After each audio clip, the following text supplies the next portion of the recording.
Hello बच्चों, कैसे हो आप सभी। तो बेटा गुड मॉर्निंग। आज जो है हम मूविंग चार्ज एंड मैग्नेटिज्म का लेक्चर नंबर 5 लेके आए हैं, जिसके अंदर हम स्टडी करेंगे एम्पियर सर्किटल लॉ के बारे में। किसके बारे में? एम्पियर सर्किटल लॉ के बारे में स्टडी करेंगे बेटा। क्या कहता है एम्पियर सर्किटल लॉ, पहले उसके बारे में थोड़ा सा जान लेते हैं। और एम्पियर सर्किटल लॉ की जरूरत क्यों पड़ी मैग्नेटिक फील्ड इंटेंसिटी निकालने के लिए, उसके बारे में थोड़ा सा स्टडी कर लेते हैं। जैसा कि बेटा आप लोग जानते हो कि हम इलेक्ट्रिक फील्ड इंटेंसिटी निकालते थे। क्या निकालते थे? Electric field intensity due to a charge particle. एक चार्ज पार्टिकल की वजह से मैग्नेटिक इलेक्ट्रिक फील्ड इंटेंसिटी निकालते थे बेटा हम। और वो इलेक्ट्रिक फील्ड इंटेंसिटी आती कितनी थी? के क्यू बाई आर स्क्वायर। एक सिंगल चार्ज की वजह से इलेक्ट्रिक फील्ड इंटेंसिटी। ठीक है बेटा। अब बात आती है कि अगर यही चार्ज एक पूरी बॉडी के ऊपर से स्फेरिकल बॉडी ले लेते हैं, ये पूरी बॉडी स्फेरिकल बॉडी के ऊपर डिस्ट्रीब्यूट हो ये चार्ज, तो ये पूरी बॉडी एक पॉइंट चार्ज की तरह, यानी कि चार्ज की तरह काम कर रही है। ये पूरी बॉडी एक चार्ज की तरह, एक चार्ज बॉडी की तरह काम कर रही है। एक सिंगल चार्ज पॉइंट चार्ज की वजह से किसी डिस्टेंस r पर इलेक्ट्रिक फील्ड इंटेंसिटी निकालते थे इस फॉर्मूले से। इतना ही चार्ज मान लीजिए पूरी बॉडी के ऊपर डिस्ट्रीब्यूट हो, तो इस पूरी बॉडी की वजह से किसी आउटर पॉइंट यानी कि सेंटर से डिस्टेंस लिया जाएगा। r डिस्टेंस पर इलेक्ट्रिक फील्ड इंटेंसिटी कितनी होगी, तो इसकी वजह से निकालने के लिए हमने यूज की थी गॉस थ्योरम। क्या यूज की थी बेटा? Gauss theorem. You know very well. Gauss theorem हमने बेटा यूज की थी इस पूरी बॉडी की वजह से।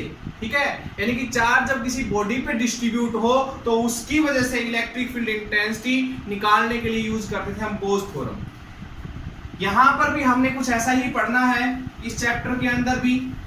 ठीक है, फर्स्ट यूनिट जैसा ही सिस्टम है बिल्कुल। तो यहां पर आप लोग कुछ तो आइडिया हो गया होगा कि यहां पर एम्पियर सर्किट लॉ किस चीज के लिए यूज होने वाला है। तो बायोट-स्वार्ट्ज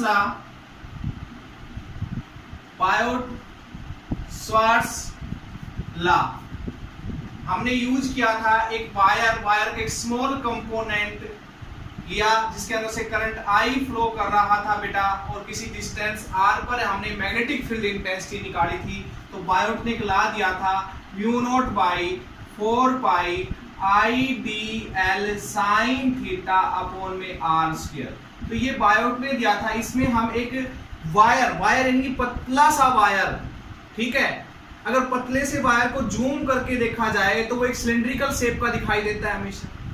ठीक है, कब? जब जूम करके देखा जाए, उसको पतले से वायर को जूम करके देखा जाए तो वो एक सिलेंड्रिकल शेप उसकी होती है वायर की, हमेशा आपको पता है।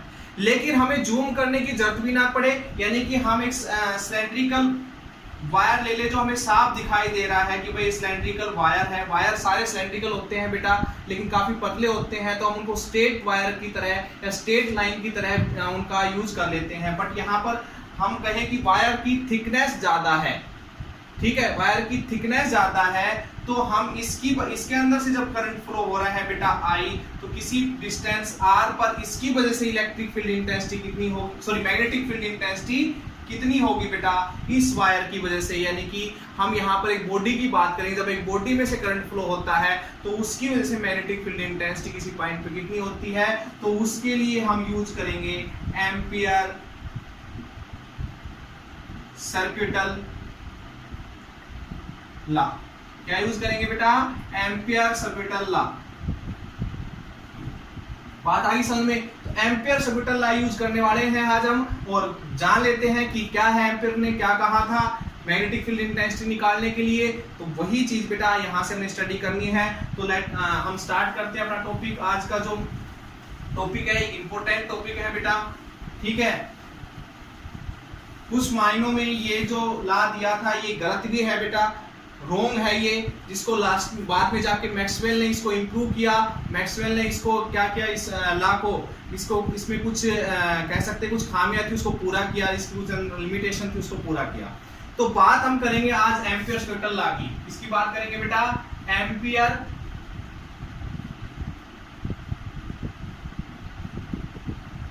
Circuital law.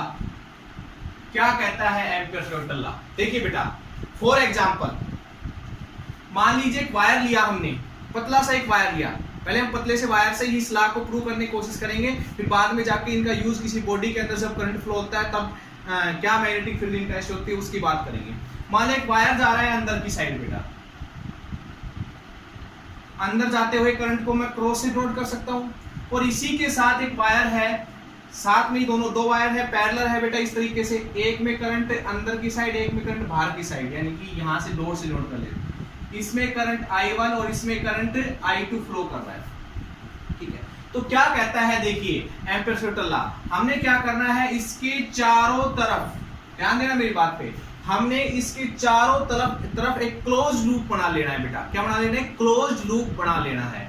वो क्लोज लूप क्यों बना रहे हैं? To find the magnetic field intensity. जैसे मान लो इस पॉइंट पे इन दोनों चार्ज के चारों तरफ मैग्नेटिक फील्ड इंटेंसिटी होगी, ये तो आप जानते ही हो।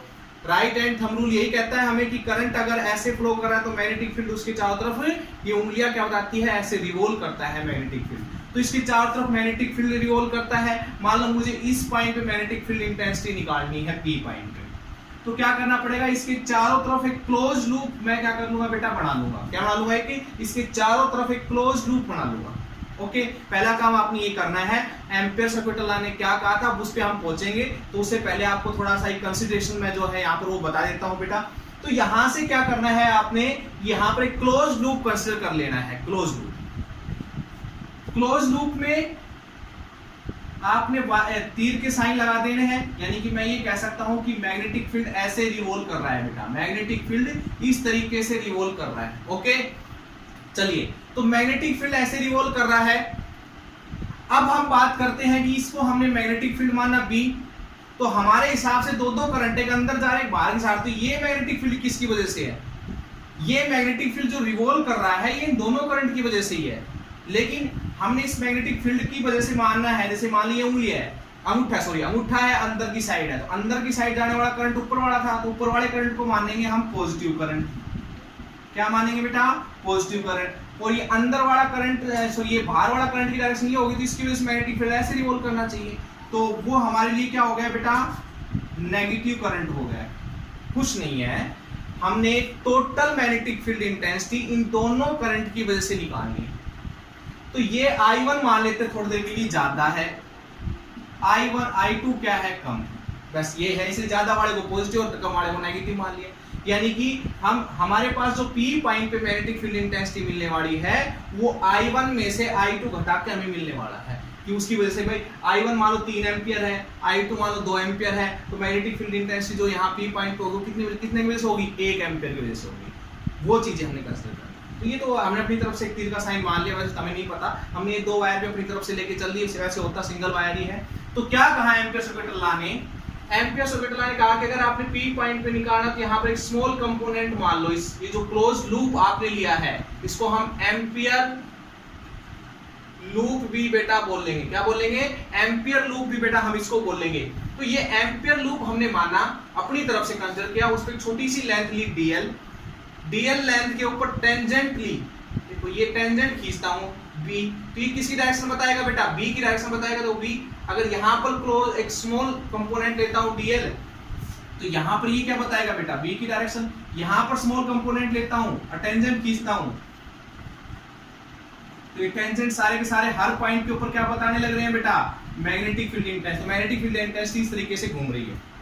अब देखिए, अब तो एम्पियर सर्कुलर लॉ ने अकॉर्डिंग टू एम्पियर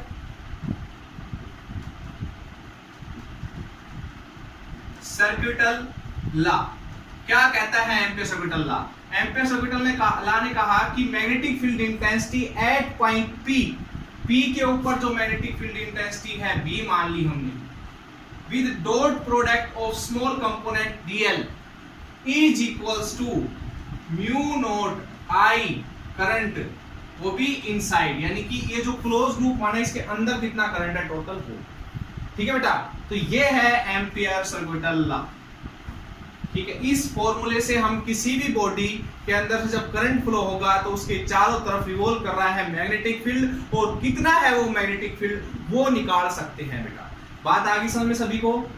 ठीक है, इसके लिए हमें चाहिएगा करंट इनसाइड, ठीक है, इनसाइड करंट जो हमने एम्पियर लूप अपनी तरफ से कंसीडर किया है, जिस पॉइंट पे हमने मैग्नेटिक फील्ड इंटेंसिटी निकालनी है उसी पॉइंट के ऊपर एक सर्कल ड्रा कर लेंगे, ठीक है बेटा, समझ में आ गई बात। तो उसके इनसाइड, उस सर्कल के इनसाइड कितना करंट आ जाता है टोटल, वो लेके चलना है, ठीक है बेटा। तो इसी तरीके से अगर मैं देखूं तो B dot DL is equals to mu naught I inside कितना होगा बेटा, इस क्लोज लूप में I इनसाइड कितना है, I1 माइनस I2, ठीक है। I1 ज्यादा हुआ तो मैग्नेटिक फील्ड इधर ऐसे रिवॉल्व करेगा, क्योंकि तो टोटल मैग्नेटिक फील्ड यानी कि ओवरऑल मैग्नेटिक फील्ड कितना होगा बेटा इन दोनों करंट की वजह से, तो ये वाला ज्यादा है तो इफेक्ट तो इसका ही ज्यादा होगा ना इस वाले करंट की वजह से, तो मैग्नेटिक फील्ड की डायरेक्शन तो यही होगी। अगर मान लो I2 ज्यादा होता I1 से, तो I2 ज्यादा होता तो यानी कि ये कह दो ये 3 एम्पियर होता और ये 2 एम्पियर होता, तो हमें मैग्नेटिक फील्ड कितने करंट की वजह से मिलता, 1 एम्पियर करंट की वजह से मिलता, जो कैसे रिवॉल्व करता होता मैग्नेटिक फील्ड इस तरीके से, यानी फिर उस टाइम मैग्नेटिक फील्ड की डायरेक्शन ये होती बेटा, समझ रहे हो मेरी बात, ठीक है। तो ये चीजें है बेटा, तो यहां से हमने ये ली, तो ये इस फॉर्मूले से हम यहां से B की वैल्यू निकाल सकते हैं P पॉइंट के ऊपर, ठीक है। देखो P पॉइंट के ऊपर मैग्नेटिक फील्ड इंटेंसिटी कितनी B, पूरे क्लोज लूप में टोटल मैग्नेटिक फील्ड कितना घूम रहा है P, ये पॉइंट करके जोड़े तो आपके पास, इसलिए इंटीग्रेशन कर दिया, और एक क्लोज्ड यहां पर देखो इंटीग्रेशन, क्लोज लूप इंटीग्रेशन, और इसको लाइन इंटीग्रल भी बोलते हैं बेटा, क्या लाइन इंटीग्रल, क्यों बोलते हैं लाइन इंटीग्रल इसको, क्योंकि यहां पर बेटा हम देखिए B के साथ क्या लेके चल रहे लेंथ, तो इसलिए लाइन इंटीग्रल, ठीक है। एरिया लेके चलते हो सरफेस इंटीग्रल, ठीक है, जैसे कि हम उसमें लेके चलते थे E dot ds Bose theorem में, ठीक है। तो ds क्या था, यहाँ पर ये आ रहा था, इसलिए इसको क्या बोलते थे हम, सरफेस इंटीग्रल। ये चीजें थोड़ी ध्यान रखने वाली बातें हैं। चलिए, तो आई थिंक आपको बेटा समझ में आ गया होगा ये फॉर्मूला से कैसे मैग्नेटिक फील्ड इंटेंसिटी निकालेंगे। चलो कंसीडर करते हैं और निकालते हैं। उससे पहले मैं आपको एक चीज बता देता हूं बेटा कि जो एम्पियर सर्किटल लॉ है वो यूजफुल है ओनली फॉर सिमेट्रिक, किसके लिए, ampere circuital law is only useful for very very symmetric, high symmetric body के लिए। जैसे कि मैं लेटेस्ट कंसीडर कि मैं यहां पर बेटा एक वायर लिया जिसमें से करंट आई अंदर, सॉरी बाहर की साइड आ रहा था करंट आई, और मैं ये ऐसी ऐसी यहां पर एक बॉडी, यहां पर एक क्लोज लूप बना लेता हूं। तो ये क्लोज लूप कैसा है, सिमेट्रिक नहीं है। तो यहां पर मैग्नेटिक फील्ड इंटेंसिटी कुछ और होगी, यहां पर कुछ और होगी, यहां पर कुछ और होगी, यहां पर कुछ और होगी, क्योंकि यहां से यहां तक का डिस्टेंस कम है, ये ज्यादा है, ये थोड़ा और कम हो गया, ये और कम हो गया। तो यहाँ पर distance from the current carrying conductor किसे, यहाँ पर इस क्लोज लूप जो हमने कंसीडर किया है इसका डिस्टेंस डिफरेंट है बेटा। So we can say that to find the magnetic field intensity, ठीक है, किसी भी पॉइंट के ऊपर निकालना इस लॉ से पॉसिबल नहीं है। तो ये सिर्फ वैलिड है only for a symmetric condition या सिमेट्रिक शेप या सिमेट्रिक, आपके पास जो भी बॉडी आप लेके चलते हो उसके अराउंड आपने सिमेट्रिक स्ट्रक्चर्स लेके चलनी। कैसे देखिएगा, आगे पढ़ेंगे बेटा हम। क्या मैं साफ कर दूं इसको, स्क्रीनशॉट लेना है तो ले सकते हो। तो किस किस के लिए यूजफुल है ये, इसके लिए एम्पियर ने कुछ कंडीशंस बताई, एनसीईआरटी में आपकी कुछ कंडीशंस है, उस पे हम फॉलो करते हैं।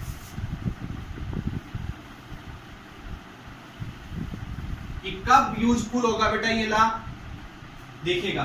पहली तो it's useful only for symmetric,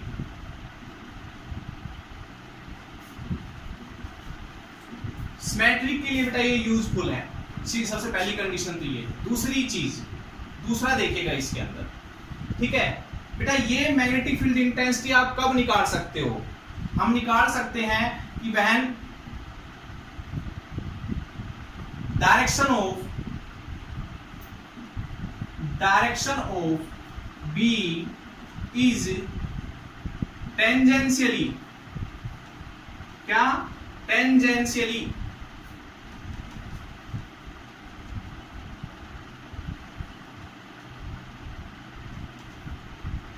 टेंजेंटली to closed loop. जो क्लोज्ड लूप बेटा आप लेके चल रहे हो उसके टेंजेंटली होनी चाहिए बी की डायरेक्शन। कहने का मीनिंग यहां से देखिए, ये क्लोज्ड लूप आपने लिया, ये जो DL है या फिर क्लोज्ड लूप के टेंजेंटली, देखो बी की डायरेक्शन क्या है, टेंजेंट की तरह है यहाँ पर, ठीक है। तो हम ये कह सकते हैं जो DL है, DL देखो ये रहा, DL की डायरेक्शन भी इधर ही और B की डायरेक्शन भी इधर, यानी दोनों के बीच में जो एंगल है वो 0 डिग्री का हो गया। सो B डॉट DL था, यहाँ पर मैंने लिखा था B डॉट DL, यानी इसका मीनिंग क्या होता था, B DL cos theta, theta is the angle between B and DL। तो थीटा की वैल्यू कितनी होगी, 0। थीटा की वैल्यू क्या होगी बेटा, 0। तो यहां से आपके पास आएगा ये। तो इस कंडीशन में यहां से आप B की वैल्यू कुछ ना कुछ निकल के आएगी, तो B यहां से कांस्टेंट होगा, क्या होगा बेटा, कांस्टेंट होगा और नॉन जीरो होगा। क्या होगा, नॉन जीरो होगा। एक बात याद रखना, तो इस कंडीशन में आप निकाल सकते हो, ठीक है। अब मान लीजिए मैं कहूं कि मैग्नेटिक फील्ड की डायरेक्शन तो इधर है और DL मान लिया मैंने अपनी तरफ, यानी कि देखो क्लोज लूप तो अपनी तरफ से कंसीडर किया जाता है। अब मैं क्या कह सकता हूं, क्लोज लूप मैंने इस तरीके से कंसीडर कर लिया कि B की डायरेक्शन उधर हो, तो उस कंडीशन में क्या होगा बेटा, उस कंडीशन में दूसरे केस में हमारे पास B and DL are normally to each other, यानी कि एक दूसरे से क्या हो बेटा, नॉर्मल, यानी कि एक दूसरे के परपेंडिकुलर हो। तो उस कंडीशन में क्या होगा, आपके पास B डॉट DL जो लेके चल रहे हैं लाइन इंटीग्रल, वो हमारा 0 हो जाएगा। तो वहां से आप मैग्नेटिक फील्ड इंटेंसिटी भी 0 बोल सकते हो, नहीं निकाल पाओगे। दूसरी कंडीशन बेटा समझ में आ गई। चलिए इसके बाद देखिए तीसरी कंडीशन। तीसरी कंडीशन में बेटा यहां स्क्रीनशॉट लेना चाहते हो तो ले सकते हो। देखिए तीसरी कंडीशन देखिएगा, तीसरी कंडीशन, अगर when B is वेनिसिस, कहने का मीनिंग B की वैल्यू अगर 0 हो गई तो आपके पास line integral B dot DL completely 0 हो जाएगा। तो वहां से B की वैल्यू आप निकालना है, या भी B कह सकते हो, जब 0 ही है तो कैसे निकाल पाओगे, ठीक है। तो तीन कंडीशन थी, ये होनी चाहिए, यानी कि आप B तभी निकाल सकते हो जब B आपके पास टेंजेंस यानी कि DL की डायरेक्शन में ही हो, ठीक है बेटा। DL और B के बीच में एंगल 0 डिग्री का हो। तो ये कुछ एनसीईआरटी की कंडीशन थी बेटा, जिसको हम फॉलो करेंगे। आगे हमने बहुत सारे सर्किट्स लेने हैं, उनका मैग्नेटिक फील्ड इंटेंसिटी निकालेंगे, ठीक है बेटा, जिनमें से करंट फ्लो होगा तो कितना होगा मैग्नेटिक फील्ड इंटेंसिटी, देखिएगा, ध्यान से समझिएगा बेटा, एक इंपॉर्टेंट टॉपिक है हमारा ये। चलिए तो हम निकालते हैं magnetic field intensity due to a state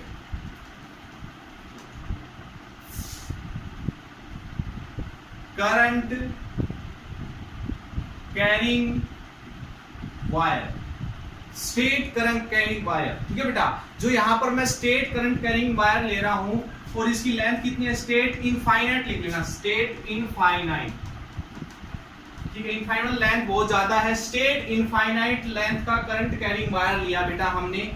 वहां पर हमने पीछे जो आर्टिकल्स पढ़े थे, बायोट-सावर्ट्स लॉ का यूज भी किया था हमने। एक वायर लिया था, बहुत लंबी लेंथ थी उसकी, इनफाइनाइट लेंथ का एक वायर लिया था बेटा हमने, इनफाइनाइट लेंथ का, और इसमें से करंट I फ्लो करवाया था हमने, ठीक है। और यहां से डिस्टेंस R लेते हुए इस पॉइंट P के ऊपर हमने मैग्नेटिक फील्ड इंटेंसिटी निकाली थी। तो कितने आए थे बेटा, अगर आपको ध्यान हो तो magnetic field intensity Biot-Savart's law का यूज करते हुए म्यू नॉट 2I क्या है, करंट, बाई 4 पाई R,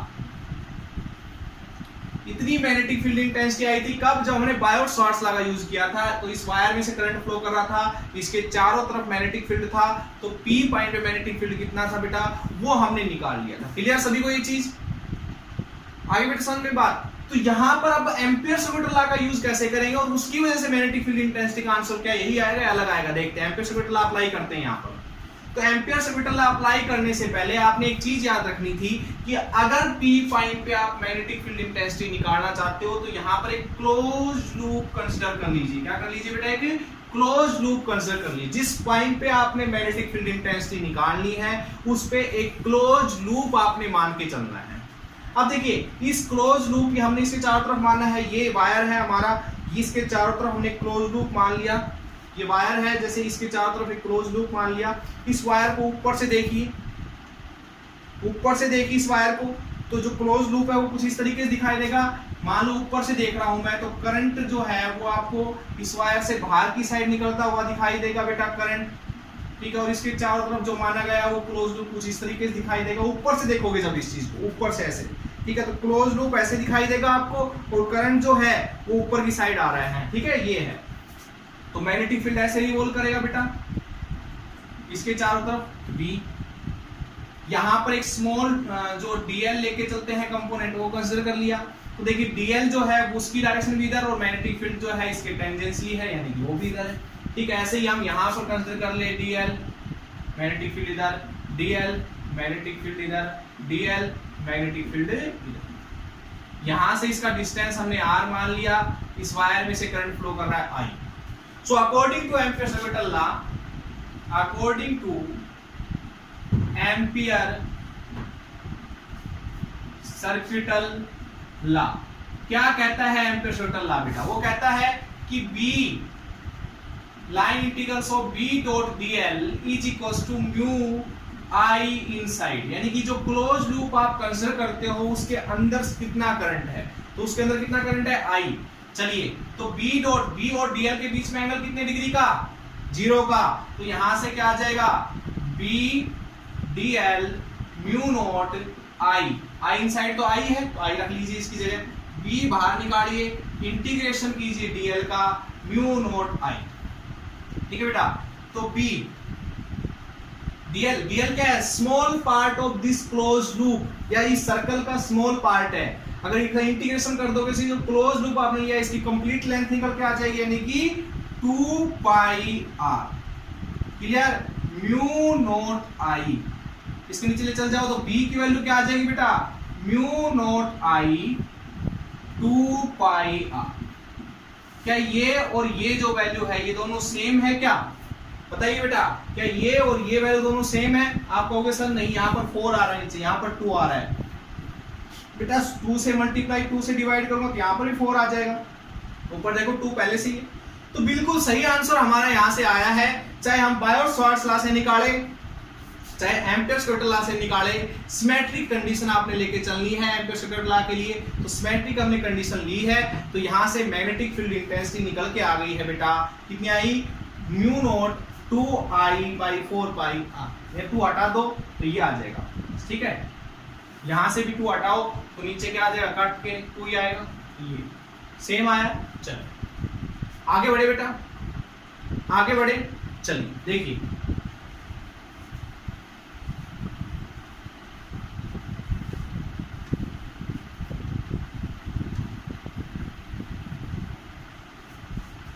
तो मैग्नेटिक फील्ड इंटेंसिटी निकाली हमने स्ट्रेट वायर की। अब वायर कैसा था? बिल्कुल पतला था। बात वही आ गई ना कि ये तो हम निकाल चुके बायो-सावर्ट्स लॉ से।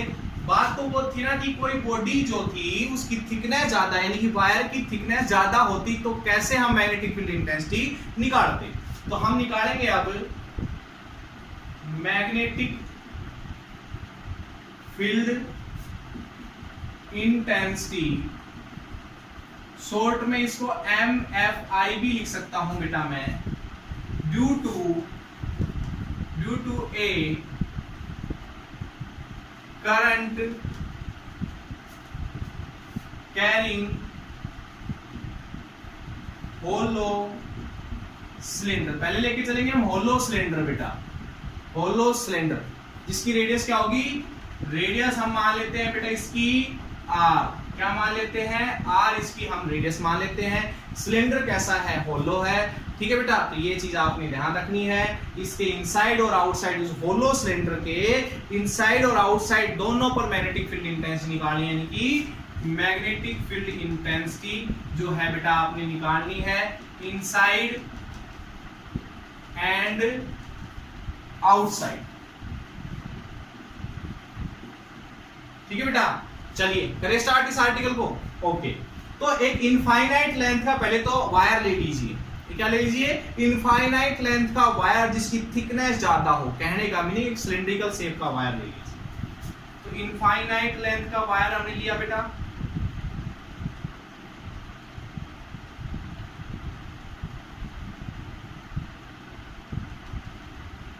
जो सिलिंड्रिकल शेप का दिखाई दे रहे हैं, सिलिंड्रिकल शेप का है बेटा, जिसकी रेडियस जो है वो कैपिटल आर ले लेंगे हम। चलिए, इसमें से करंट फ्लो हो रहा है आई। अब इसमें से करंट फ्लो हो रहा है आई, तो बीच में तो कोई मेटेरियल है नहीं, होलो है, तो करंट कहां से पास हो रहा होगा बेटा, इसकी बाउंड्री से, यानी कि बाउंड्री में से ही करंट पास हो रहा होगा। ठीक है, इसकी बाउंड्री, बीच में तो कोई मेटल है ही नहीं, बाउंड्री से करंट पास हो रहा है। तो यहां से इसकी एक एक्सिस मान लेते हैं, क्या मान ले बेटा, इसकी एक एक्सिस मान लेते हैं, यहां पर हमने एक्सिस ले ली। ठीक है, अब एक्सिस जो है हमने अब सबसे पहले बात करनी है मैग्नेटिक फील्ड इंटेंसिटी इसके अंदर कितनी होगी, करंट आई फ्लो हो रहा है इसमें से, तो मैग्नेटिक फील्ड इंटेंसिटी होगी या नहीं होगी वो देखेंगे। तो इनसाइड पॉइंट पे निकाल लेते हैं पहले बेटा, इस पे इनसाइड पॉइंट पे निकाल लेते हैं। इनसाइड पॉइंट का मीनिंग देखो, यहां पर एक पी पॉइंट ले लिया बेटा हमने, इसमें से करंट आई फ्लो हो रहा है, ऊपर ले रहा हूं थोड़ा सा। ठीक है, ये इनसाइड पे एक पॉइंट ले लिया बेटा हमने, तो यहां पर ये पॉइंट लेंगे, पी पॉइंट हम यहां पर लिया, डिस्टेंस इसका रखा हमने आर। ठीक है, एक्सिस से डिस्टेंस, तो आर इज लेस देन, यहां से आर जो है वो रेडियस से कम है, ये तो बात क्लियर है, यानी कि आर जब रेडियस से कम हो तो मैग्नेटिक फील्ड इंटेंसिटी कितनी आएगी। तो इनसाइड पॉइंट पे मैग्नेटिक फील्ड इंटेंसिटी निकालेंगे। अब इसको फिर से आप ऊपर से देखो, ऊपर से देखो तो देखिए ये सिलेंडर की बाउंड्री है, तो सिलेंडर की बाउंड्री कुछ ऐसे दिखाई देगी आपको, और उसके अंदर है क्लोज लूप, जो हमने, ये सेंटर था एक्सिस से, यहाँ की जो रेडियस आर मानी थी और बाहर वाले की जो रेडियस थी वो कैपिटल आर मानी थी। करंट जो था वो इसमें से फ्लो हो रहा था, डॉट से नोट कर रहा हूं मैं करंट को, करंट जो है यहां से इस तरीके से बाहर की साइड निकल रहा था, बाउंड्री पे से फ्लो हो रहा था, ऊपर की साइड निकल के आ रहा था करंट बेटा हर पॉइंट से सिलेंडर का। ठीक है, तो यहां से ये निकल के आ गया, पी पॉइंट पे मैग्नेटिक फील्ड इंटेंसिटी निकालनी थी, जहां मैग्नेटिक फील्ड इंटेंसिटी निकालनी हो उस पर हम क्या मान लेते हैं, क्लोज लूप। तो लगाइए यहां पर कैपिटल ला, बी डॉट डीएल, डीएल एक स्मॉल लेंथ ले लेते हैं। ठीक है, और थोड़ा सा कंसीडर कर लेते हैं कि मैग्नेटिक फील्ड इंटेंसिटी की डायरेक्शन ये है, ऐसे रिवॉल्व कर रहा है मैग्नेटिक फील्ड इंटेंसिटी। ठीक है, ऐसे नहीं तो चलो आप करंट के हिसाब से ही मान लो, इस तरीके से ऐसे रिवॉल्व कर रहा है मैग्नेटिक फील्ड, म्यू नॉट आई इनसाइड, यानी कि जो क्लोज लूप आपने बेटा माना है उसके अंदर कितना करंट है, तो उसके अंदर तो करंट ही नहीं है क्लोज लूप के, तो magnetic field intensity eight P point I inside कितना हो गया, 0। तो मैग्नेटिक फील्ड इंटेंसिटी जो होगी उसका आंसर 0 के इक्वल ही आएगा, यानी कि इनसाइड कोई मैग्नेटिक फील्ड इंटेंसिटी नहीं होगी। क्लियर बेटा ये बात, कोई magnetic field intensity inside a hollow cylindrical current carrying conductor के इनसाइड कोई मैग्नेटिक फील्ड इंटेंसिटी नहीं होगी, ये हमने प्रूव करके दिखा दिया। इसके इनसाइड कोई करंट है ही नहीं, जो क्लोज लूप हमने कंसीडर किया है उसके इनसाइड। क्लियर बेटा, साफ कर दूं इसको, साफ कर दूं मैं। चलिए अब आउटसाइड देखिए बेटा, आउटसाइड पॉइंट पे देखिए मैग्नेटिक फील्ड इंटेंसिटी कितनी होगी आउटसाइड पॉइंट। ठीक है, जब R ग्रेटर देन R होगा, कैपिटल R, आउटसाइड पॉइंट कोई यहां से Q मान लीजिए बेटा, Q पॉइंट हमने मान लिया, तो वही करेंगे, इसके चारों तरफ एक क्लोज लूप कंसीडर करेंगे, रेडियस R का स्मॉल r ही मान लेते हैं, जो R यहाँ पर कैपिटल R से ग्रेटर देन है बेटा। अब R की यहाँ x मान लो, R मान लो, कुछ मान लो, यहाँ बता दो बस, R जो है अब की बार कैपिटल R से बड़ा है, रेडियस से बड़ा है। तो उसको ऊपर से देखिए, तो ऊपर से देखने से ये तो हो गया हमारे पास सिलेंडर, सिलेंडर ऊपर से देखोगे तो सिलेंडर की बाउंड्री होगी ये तो, और इसके बाहर है जो क्लोज लूप हमने कंसीडर किया है। ठीक है बेटा, जो R रेडियस का है, ये पॉइंट आपका Q है। ठीक है, और इसके अंदर इसकी बाउंड, ये जो है इसकी बाउंड्री पर से हमने करंट कंसीडर करेंगे बेटा, जो बाहर की साइड निकल रहा है, आई करंट है ना, आई। बेटा बात आई समझ में? चलिए, तो कंसीडर किया हमने। अब हम यहाँ पर बायोट-स्वार्ट्ज लॉ लगाते हैं, सॉरी एम्पियर कैपिटल ला लगाते हैं तो म्यू नॉट आई इनसाइड। आई इनसाइड क्या है, जो क्लोज लूप हमने कंसीडर किया है इसके आई इनसाइड कितना है बेटा, तो जो करंट इस सिलेंडर में से फ्लो कर रहा है टोटल, तो टोटल करंट कितना फ्लो कर रहा है इस सिलेंडर में से आई, तो इस पूरे क्लोज लूप में टोटल करंट जो सिलेंडर में से फ्लो कर रहा है वही आ जाएगा ना। तो यहां से बी, ठीक है, यहां पर एक डीएल स्मॉल पार्ट मान लीजिए, बी की डायरेक्शन सीधी सी बात है इस डायरेक्शन में होगी बी की डायरेक्शन। देखो बेटा यहां से करंट बाहर की साइड निकल रहा है, तो एक काम करो फिर आप ऐसे ले लो, ये तो करंट की डायरेक्शन जो मैग्नेटिक फील्ड डायरेक्शन होगी वो ऐसे बाहर की तरफ मैग्नेटिक फील्ड सॉरी करंट, तो मैग्नेटिक फील्ड डायरेक्शन ये, तो यहां से बी डी एल इंटीग्रेशन में आ जाएगा ई, करंट कितना है आई, तो B into 2 pi r mu naught I, ठीक है, तो बी की वैल्यू आ जाएगी बेटा mu naught I 2 pi r. समझे बेटा, तो मैग्नेटिक फील्ड इंटेंसिटी उतनी आ गई जो स्ट्रेट वायर पतले से वायर की वजह से मैग्नेटिक फील्ड इंटेंसिटी उसके चारों तरफ थी वही आ गई। तो यानी कि आपके पास यहां से एक बात प्रूव हो गई कि B is inversely proportional to R आया हमारा। तो ग्राफ बनाए फिर B और R के बीच में, B और R के बीच में B इनसाइड कितना आया 0, B आउटसाइड कितना आया बताइए, B आउटसाइड कितना आया mu naught I by 2 pi R. बात आई बेटा समझ में बात यहां से, तो ये आ गए हैं। अब ग्राफ बनाते हैं, साफ कर दूं मैं इसको, साफ कर दूं मैं इसको, देखिए तो ग्राफ बनाते हैं बी वर्सेस आर के बीच में। Graph between B and R, B और आर के बीच में। चलिए बेटा ग्राफ बनाते हैं, आर इधर ले लिया हमने बी, ठीक है बेटा। तो यहां से पहले तो एक काम करो, इमेजिनरी यहां पर अपने सिलेंडर दिखा दो, इमेजिनरी सिलेंडर दिखा दो। ये एक सिलेंडर है बेटा आपके पास,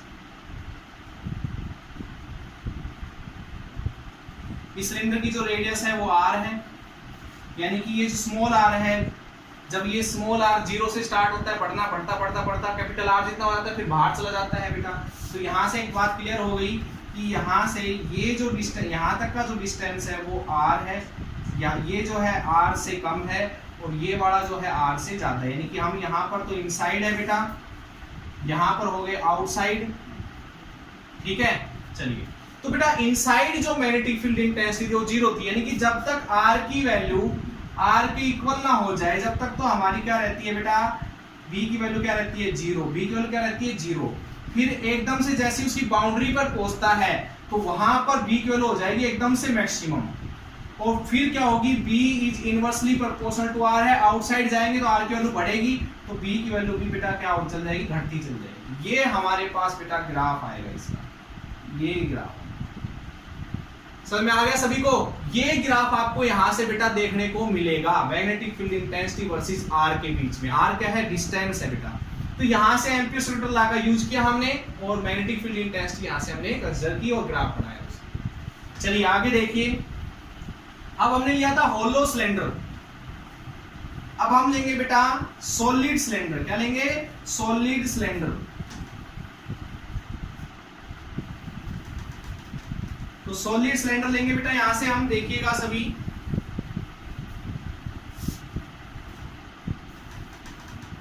सॉलिड सिलेंडर लेंगे, यहां से सॉलिड सिलेंडर लिख देता हूं मैं।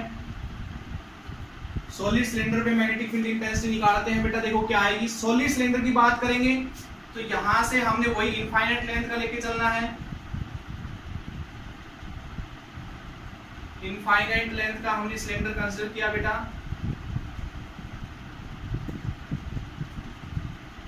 इनफाइनाइट लेंथ का सिलेंडर कंसीडर किया, सॉलिड है, बात ध्यान रखना, सॉलिड सिलेंडर है बेटा, जिसकी रेडियस हमने मान ली कैपिटल आर, ये इसकी एक्सिस हो गई बेटा, ठीक है। अच्छा सबसे पहले एक पॉइंट कंसीडर करते हैं पी पॉइंट, इसके अंदर की साइड, ठीक है, जिस पे हम मैग्नेटिक फील्ड इंटेंसिटी निकालेंगे। तो इसका जो है एक क्लोज लूप यहाँ पर कंसीडर करेंगे, डिस्टेंस इसका आर मान लेते हैं एक्सिस से।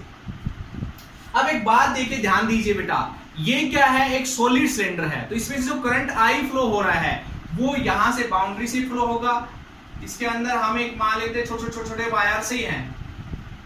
बस सिलेंडर को ऊपर से देखोगे तो आपके पास खोखला थोड़ी ना है वो, तो हम कह सकते हैं करंट इस तरीके से फ्लो कर रहा है, हर पार्ट में से फ्लो कर रहा है बेटा करंट, हर पार्ट में से फ्लो कर रहा है करंट। ठीक है, तो यहां से ऐसा कुछ आपको दिखाई देगा।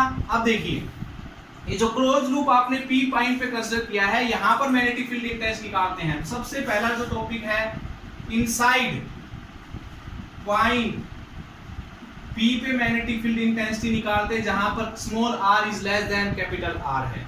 ओके, तो इसको ऊपर से देखिए, इसको ऊपर से देखिए, फिर से सिलेंडर को ऊपर देखिए, तो ये है बेटा सिलेंडर की बाउंड्री, सिलेंडर की बाउंड्री। ठीक है, जिसमें से हर पॉइंट से क्या है करंट निकल रहा है बेटा, इसकी बाउंड्री के हर पॉइंट से भी करंट निकल रहा है, इसके अंदर भी है, इनसाइड भी है। ठीक है, तो एक जो मोटा वायर है बेटा, वो मान सकते हैं कि बहुत सारे वायर का एक गुच्छा है। जैसे कि बेटा आप जो है वो देखते हो कि आप एक वायर को अगर आप छील के देखते हो तो उस वायर में से बहुत पतले पतले पतले पतले वायर लिखते हैं, लेकिन अगर उसको बिना छिले देखते हो तो एक सिलेंडर दिखाई देता है। तो इस तरीके से आप मान के चलो कि ये गुच्छा है, बहुत सारे वायर का गुच्छा है, और इससे सारे गुच्छे को ऐसे इकट्ठा किया है तो सिलेंडर बन रहा है। तो इन सभी वायर्स के अंदर से क्या निकल रहा है बेटा, करंट निकल रहा है। ये इसका सेंटर हो गया, ये इसकी रेडियस हो गई। यहाँ पर एक हमने क्लोज लूप कंसीडर किया था, डिस्टेंस r पे पॉइंट माना था p पर। ठीक है, क्लोज लूप कंसीडर किया था। अब यहाँ पर करंट डेंसिटी का फॉर्मूला यूज होगा, तो करते हैं यहां से start. dl mu naught I inside. ठीक है बेटा, यही आपका टॉपिक चलता रहेगा। देखिए I इनसाइड यही फॉर्मूला में यूज करना है। तो सबसे पहले करंट डेंसिटी पता करते हैं। अगर आप उसको ऊपर से देखते हो तो आपको एक सर्कल दिखाई देता है। क्या दिखाई देता है बेटा, सर्कल। इस पूरे सर्कल के अंदर से कितना करंट फ्लो हो रहा है, I। एरिया कितना है इस पूरे सर्कल का, पाई r स्क्वायर। करंट डेंसिटी यही तो थी, करंट अपॉन में एरिया। क्या थी बेटा, करंट अपॉन में एरिया। तो हमें यहां से क्या मिल जाता है, करंट डेंसिटी को क्या कह सकते हो कि 1 यूनिट वॉल्यूम एरिया के अंदर से, 1 यूनिट एरिया के अंदर से कितना करंट फ्लो होता है वो निकल के आ जाता है। ठीक है, चलिए करते हैं b dl के बीच में। ये जो dl है, ठीक है, b की डायरेक्शन इधर है तो दोनों बीच में एंगल 0 डिग्री का है, तो b बाहर लेते हैं। dl इज इक्वल्स टू बेटा म्यू नॉट I इनसाइड निकालना है भाई। इसके अंदर क्लोज लूप के अंदर कितना करंट है बेटा, इस क्लोज लूप के अंदर कितना करंट फ्लो कर रहा है ये निकालना है। तो हमने निकाल लिया 1 यूनिट वो एरिया के अंदर कितना करंट है, तो 1 यूनिट एरिया के अंदर कितना करंट है, J। और हमने कितने एरिया का करंट चाहिए, इसके अंदर का करंट चाहिए, तो हमने क्या करना पड़ा, इसको पाई r स्क्वायर से, पाई r स्क्वायर स्मॉल r, भाई एरिया इसका लेके चलना है ना भाई। हमने एक यूनिट एरिया का मान लो इतने छोटे से एरिया का करंट निकाल लिया, भाई इसमें से करंट कितना फ्लो कर रहा है, J। ठीक है, करंट डेंसिटी को J आपके पास यही तो होती है कि एक यूनिट वॉल्यूम, एक यूनिट एरिया के अंदर से कितना करंट फ्लो हो रहा है, वो निकल गया। अब मैं निकालना चाहूंगा भाई इसमें से कितना हो रहा है, तो क्या करना पड़ेगा, 1 यूनिट एरिया का करंट को हमने इसके टोटल एरिया से मल्टीप्लाई करना पड़ेगा। तो एरिया क्लोज लूप का लेकर चलना पड़ेगा ना, इसके अंदर का लेके चल रहे हैं करंट हम। ठीक है, तो mu naught I pi r, capital R आएगा यहाँ पर, कैपिटल R पाई r स्क्वायर। ठीक है बेटा। अच्छा, b dl का इंटीग्रेशन क्या होगा, पाई, dl क्या है बेटा, इस वाले क्लोज लूप की लेंथ, तो 2 पाई स्मॉल r आएगा यहाँ पर भी। ठीक है, अंदर वाले, तो यहां से बेटा एक r से r कैंसिल, पाई से पाई कैंसिल, 2 डिवाइड चल जाएगा। तो b की वैल्यू क्या आएगी बताना, यहाँ से b की वैल्यू 2 नहीं चल जाएगा, म्यू नॉट r, ऊपर r बचेगा, और I mu naught I r upon में 2 डिवाइड में, तो 2 पाई r स्क्वायर। ये आ गया। यहां से एक बात प्रूव होगी कि B is directly proportional to R। ये बात बिल्कुल सही भी है। देखिए बेटा, जैसे जैसे R बढ़ता जाएगा तो इसका एरिया बढ़ता जाएगा इस क्लोज लूप का, तो उसके अंदर ज्यादा करंट के एलिमेंट आते जाएंगे बेटा, उसके अंदर ज्यादा करंट के एलिमेंट आते चले जाएंगे। समझ रहे हो ना बात को, उसके अंदर और ज्यादा करंट के एलिमेंट आते चले जाएंगे बेटा। अब देखो 1 2 3 4 5 वायर है, अगर इसका एरिया और बढ़ा होगा तो 6 7 बढ़ जाएंगे। तो इसलिए हम कह सकते हैं B बढ़ता जाएगा अगर R की वैल्यू बढ़ती जाएगी। इनसाइड की बात हो रही है, आउटसाइड पॉइंट की बात करते हैं। ठीक है बेटा, आउटसाइड पॉइंट की बात करते हैं। स्क्रीनशॉट लेना चाहते हो तो ले सकते हो आप। देखिए आउटसाइड पॉइंट की बात करते हैं। आउटसाइड पॉइंट की बात करते हैं। आउटसाइड पे मैग्नेटिक फील्ड इंटेंसिटी कितनी होगी, आउटसाइड पॉइंट मान लेते हैं क्यू, जहां पर R is greater than capital R होगा। यहाँ पर हमने क्यू पॉइंट मान लिया, इसके अलोंग हम एक क्लोज लूप कंसीडर कर लेते हैं बेटा, जिसका डिस्टेंस सेंटर से आर होगा। ऊपर से देखेंगे तो ये तो होगी बेटा आपके इसकी बाउंड्री, किसकी बाउंड्री है ये सिलेंडर की, जिसमें से करंट फ्लो हो रहा है। और इसके आउटसाइड पॉइंट माना तो वहां पर जो क्लोज लूप आप कंसीडर कर रहे हो क्यू पॉइंट पे सेंटर से डिस्टेंस आर, इसकी रेडियस स्मॉल आर। तो बताइए, लगाइए एम्पियर्स का law, B dot dl mu naught I inside, B बाहर ले लिया, dl का इंटीग्रेशन करेंगे, म्यू नॉट I इनसाइड कितना है, इस क्लोज लूप के अंदर करंट कितना है बेटा, जितना इस पूरे सिलेंडर में से जा रहा है। तो यहाँ पर करंट डेंसिटी का यूज करने की जरूरत ही नहीं है, I तो सीधा डायरेक्ट हो, तो टोटल करंट पूरे सिलेंडर के अंदर से I फ्लो कर रहा था। तो B is equals to, so into में 2 पाई r, क्योंकि हमने स्मॉल कंपोनेंट लेके चलेंगे इसका करंट, इसमें से sorry magnetic field intensity direction ये होगी। तो dl जो पार्ट लेके चल रहे हो, इसका लेके चल रहे हो ना, तो उसका इंटीग्रेशन करेंगे, क्या आएगा 2 पाई r म्यू नॉट I। तो b की वैल्यू क्या आ जाएगी, mu naught I by 2 pi r। यहां से जो b है वो स्मॉल r के इनवर्सली प्रोपोर्शनल है, ठीक है बेटा। और इनसाइड क्या था, डायरेक्टली प्रोपोर्शनल। तो ग्राफ बनाए, फिर चलिए देखिए ग्राफ बनाते हैं B वर्सेस R के बीच में। आउटसाइड का आपको समझ में आ गया होगा, वही है, बिल्कुल सेम आंसर आए जो अब तक किसी वायर की वजह से मैग्नेटिक फील्ड इंटेंसिटी उसके बाहर कितना होता था उतना ही आया बेटा।